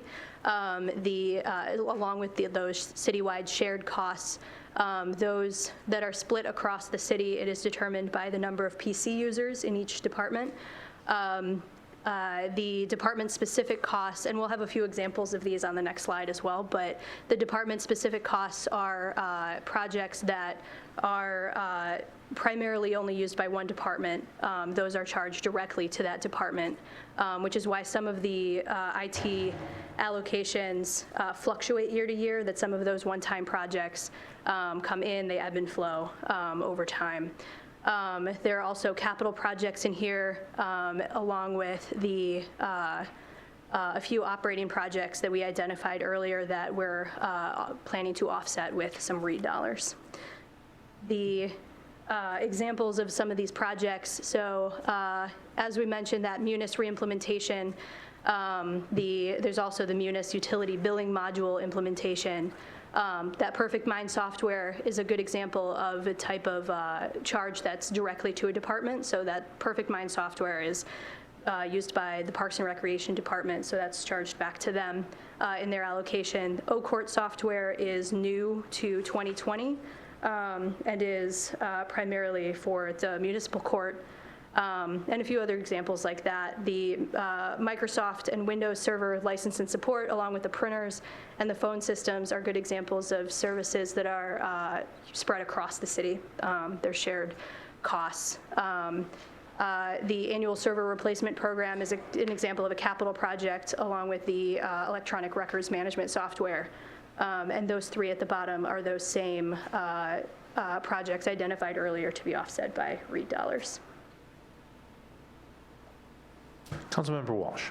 So in the budget book, it says an effort was made to identify general fund supported projects that could be supported by REIT revenue, such as the annual PC and server replacement programs. I'm a little bit concerned about the idea of an annual, basically, operations and necessary repeated cost being shifted over to something that is liable to fluctuate, especially as we go into potentially recession. So I'm wondering kind of what the thought process was on putting that there. I think that to me sounds much like the idea of putting pavement management into something. It seems like an operations cost rather than a one-time cost. So PC replacement is kind of a gray area. That's something that can be deferred. You don't want to defer it too long, but it is not uncommon for that to get pushed out in times of financial stress. But we can provide you some more information on that. Okay. Councilmember Winterstein. I think at this time last year, oh, you weren't here, Beth. But yeah, there was an implementation of some budgeting software going on. Questica. Yes. What happened? We're using Questica, so this whole budget was built in Questica. Last year, I believe, I don't know what the timing of the implementation, I think it was kind of midway through last year. Last year's budget process, departments didn't have access to Questica. This year they were in it, we are using it. Everything you see in the budget, well, I shouldn't say everything, but it was generated out of Questica. Thank you for sharing an IT project success story with us in finance. Right. Oh, yes, capital. We'll close it out by doing a quick big picture view of the capital funds. So as council may recall from the CIP process, we carried forward about 39 million of capital project investments for 2020.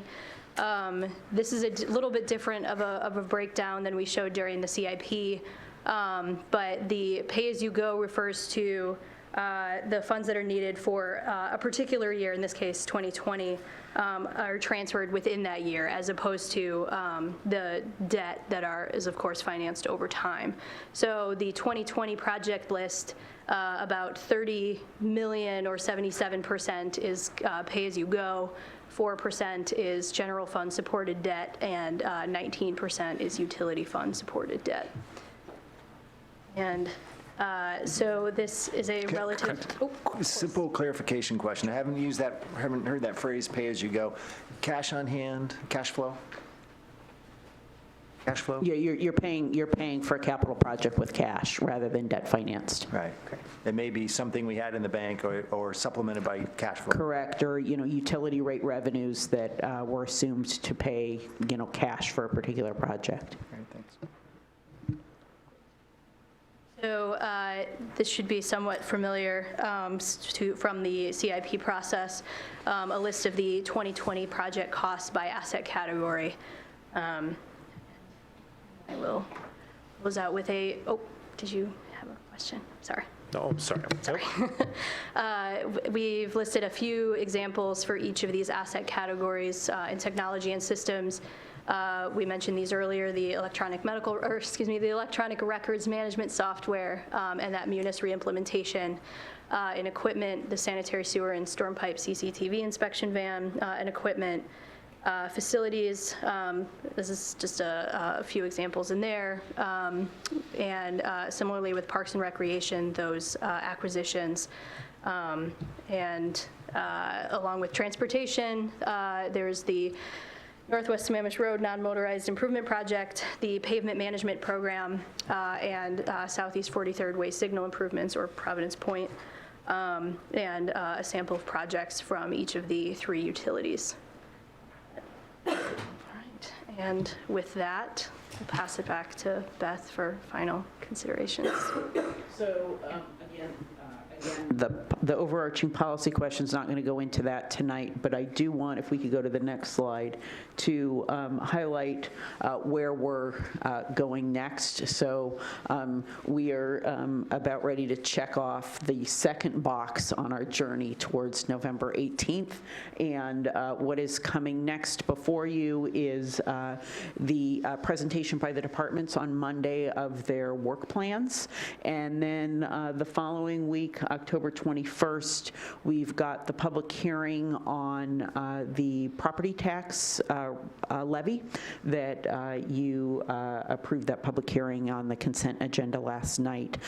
In addition, we will be transmitting to you the actual budget ordinance along with the salary ordinance and the various fee proposals. So we talked about the parks fees, we talked about the cemetery fees, and the utility tax. So all of those will be transmitted on the 21st. We'll have an opportunity for the first discussion on those ordinances. And then it's not listed on here, but there's was an optional study session on October 23rd that we may need to convene to share with you some of the proposals, and then we move on through October and then into November 18th. So that's a sign of things to come, and we're getting a little bit closer, one box closer to November 18th. And with that, that concludes the formal presentation tonight. Are there any questions from council for the administration? Councilmember Goodman. Thanks. I have one, it's a minor question, but it's just a question to gain better understanding. On the school zone safety fund page,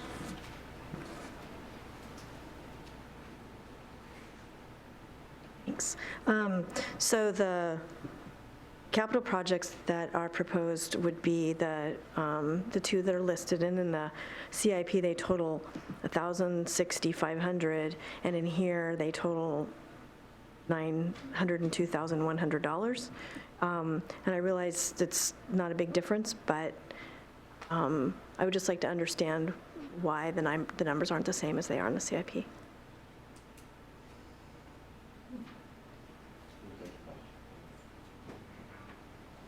Councilmember Winterstein? Well, you're anticipating really well. Beth, when we get together on the 28th again, and that's a scheduled deliberation, some information it's just, we haven't talked about it so far.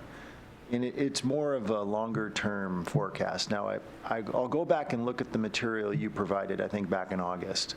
And I don't know if you provided some forecast information beyond 2020 in that report?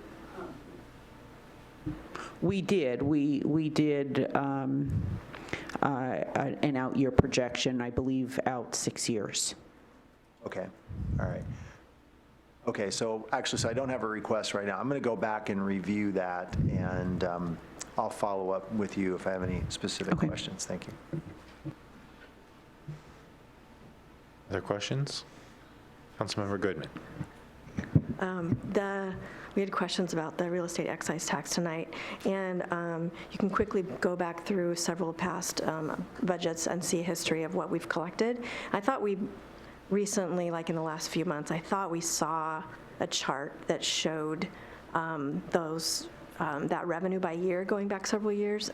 But if we didn't, it would be nice to know historically. I don't know that anybody's predicted recession, but since the word's been brought up a couple of times, it would be nice to know what that line has done, or that straight line has done over the last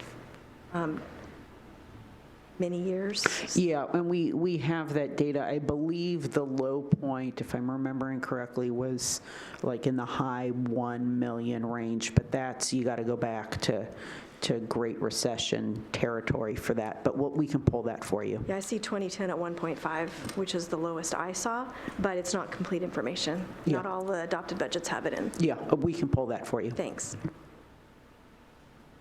So I'll add one. I think there's a considerable amount of confusion about this cemetery fees piece. I mean, I'm hearing from the former chair of the former Services and Safety Committee that this was a topic that was anticipated to have a bunch of sort of strategic conversation involved. I took a look at the leadership calendar, and as of even a week ago, this was a topic for December, and then all of a sudden it shows up in a meeting on October 21st. I looked at the cemetery board agenda.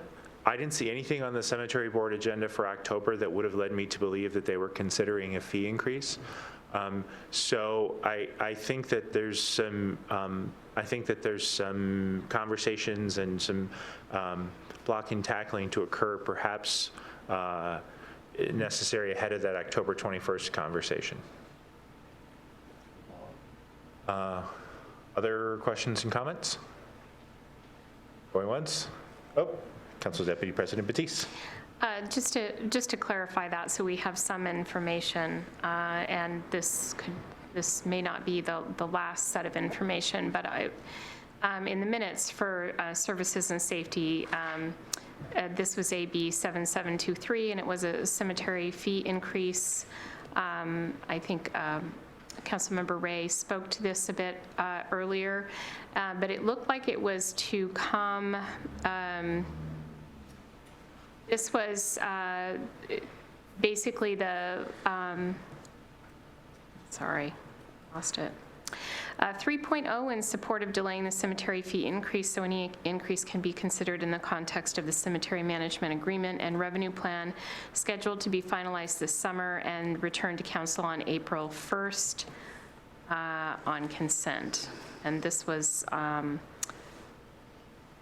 looking for the meeting date. But that's where we were. Any other comments or questions?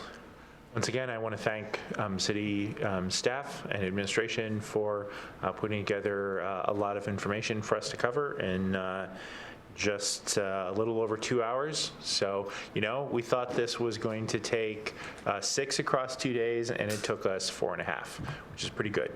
So thank you to my fellow council members as well. And with that, we are adjourned.